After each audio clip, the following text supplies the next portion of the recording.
Assalamualaikum warahmatullahi wabarakatuh. Berjumpa lagi bersama pecinta bola sejati. Apa kabar sahabat pecinta bola sejati? Semoga hari ini kita selalu dalam lindungan Allah Subhanahu wa taala. Hari ini saya akan membagikan video pencopotan ban Kapten Jay Itzes dibongkar sama JJ di sini. Untuk mengikuti informasinya lebih lanjut, mari kita simak videonya bersama-sama. Kejadian paling besar terjadi di Cina. Ketika ada diskusi dan sebagainya, kemudian di Cina tanda-tandanya yang saya dapatkan adalah ada yang bannya dicopot, ban kaptennya dicopot. Ada yang tadinya main jadi bangku cadangkan.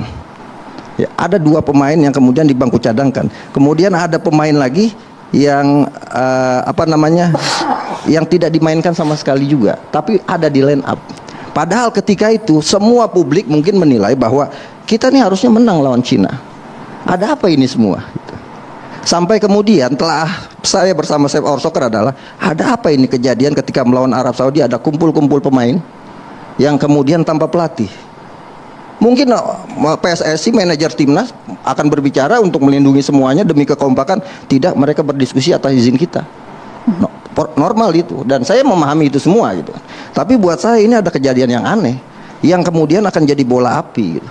Dan dari kejadian-kejadian ini menurut saya akhirnya memahami kemudian Pak Erick Thohir mengambil sebuah keputusan yang memang keputusan ini sangat beresiko tinggi gitu kan. Jadi puncaknya itu bahkan di Cina nih yang saya tahu dari perdebatan itu ada pemain yang nggak mau main lagi, kemudian dia tidak mau turun ke lapangan, tidak bahkan mau pulang, tapi kemudian ditahan oleh kapten, dan kaptennya akhirnya bannya dicopot.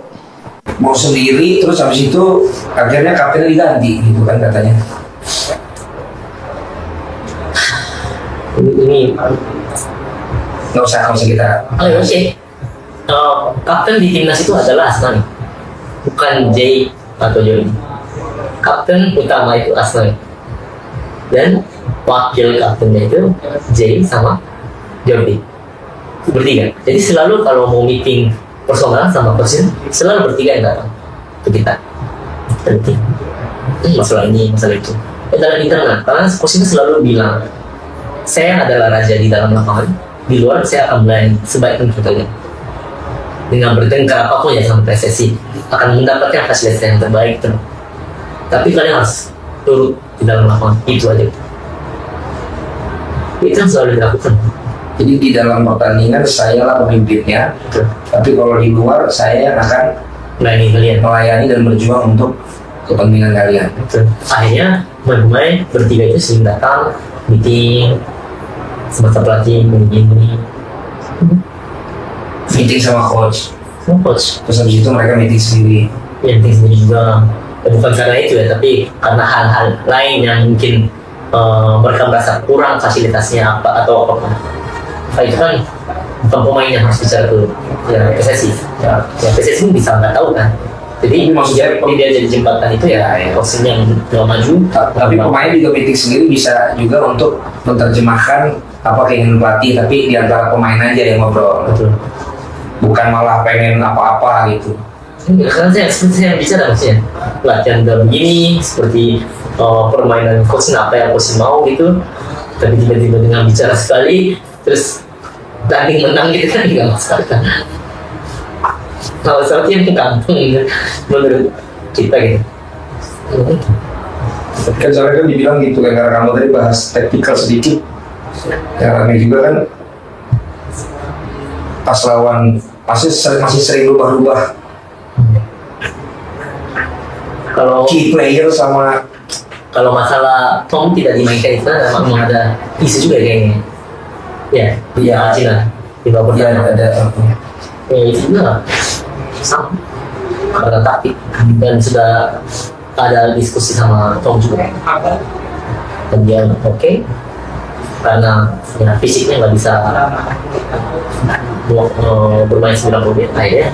Ya kita fokus aja ke babak kedua, karena ya, Cina waktu itu stamina-nya kan tidak baik, selalu nih kalau lewat menit ke 60 atau 65 langsung drop fisiknya. Nah itulah kita strategi kita. Ya saya pokoknya nggak pernah mau ini kalau masalah strategi mah itu kewenangan pelatih aja lah. Saya tadi memang pengen tahu kalau yang di dalam itu dengar desas-desusnya apa. Nah salah satunya kayak gitu kan maksudnya, kayak fakta di balik. Maksudnya ya padahal susahnya begini tapi dibilang oh meeting sendiri berantem apa sama pesin mereka nggak suka ya begini bisa. Enggak ada. Kalau pas keluar ya pasti mereka seneng juga upload. Nah, oh sudah seneng nih, hilang ini pelatih kampret gitu kan. Tapi kan buktinya enggak sekarang. Semua pemain untungnya sangat senang sama coach ini. Yang walaupun yang suka bercanda gitu, mereka juga bercanda iseng, sama-sama membuat apa namanya harmonis itu ya seperti itu menurut saya. Kalau lihat coach itu caranya begitu selalu berkontak selalu Orangnya yang suka gini-gini kepala di siapa gitu. ya.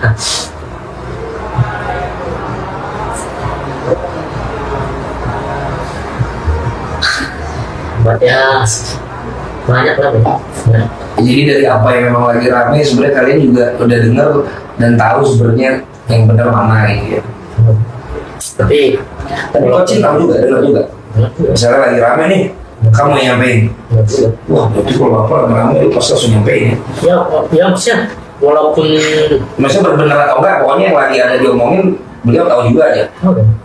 maksudnya ya yang tahu kan kita sebenarnya faktanya. Jadi yang nggak perlu kita harus respon juga gitu. Buat apa juga gitu ya, mereka nggak terserah gitu. Tapi ini semakin kesini semakin jadi gimana? Ya sebenarnya banyak sekali yang bisa bicara, tapi ya, kan kita juga harus ya jaga nama pemain kan. Maksudnya pemain juga masih lama umur mereka sebagai pemain. Iya, harus lolos dulunya. Nah itu closing yang paling pas. Pokoknya dengan begini, apapun yang kami obrolin ini, kita sepakat mendukung tim nasional Indonesia di bawah Patrick Kluivert dan tim dengan sudah ditunjuk oleh PSSI, kita tetap lolos ke Piala Dunia. Dari saya mensupport, JJ juga tadi disampaikan, tapi juga izinkan saya menyampaikan terima kasih buat JJ kerja kerasnya selama ini, seluruh staf kepelatihan yang sekarang udah bareng-bareng di timnas maupun yang masih ada di timnas masih terus berjuang, dan khususnya kalau sampaikan ke Coach Sintayong, terima kasih dari saya pribadi untuk beliau, karena saya juga tidak punya akses langsung ke dia. Saya memang begini ya karena saya dari saya sendiri aja, dan terima kasih karena kamu mau selalu menyampaikan apa yang saya misalnya bilang, coach mau datang ke ini ke acara kita dong, ya kan tetap disampaikan. Bilang coach bisa ini nggak kita ini, kalau nggak bisa ya udah. Ya kan, jadi cuma segitu aja lah saya kenal beliau. Jadi sampaikan makasih juga dari saya untuk semua yang sudah dia kontribusikan untuk sepak bola kita. Jadi gue yakin ada jalan semuanya. Gue yakin nantian, apalagi kalau ini proyek dengan pelatih baru ini berhasil, kita semua yang akan bangga, bahagia, dan tahu bahwa perjalanan ini semuanya untuk satu tujuan yang sama. Dinamika yang terjadi ternyata untuk satu tujuan yang sama, Indonesia lolos ke Piala Dunia 2026. Dan kalaupun amit-amit enggak pun, kita tetap harus support apapun bentuk timnas kita, Olimpiade 2030, dan jangan lupakan usia dini. Itu yang paling penting. Usia dini, liga juga, jadi semuanya bisa lebih. Sampaikan sekali ke coach, kita mah pokoknya untuk kepentingan kebaikan sepak bola Indonesia siap support, walaupun supportnya cuma begini-begini doang. Paling banter, ayo kita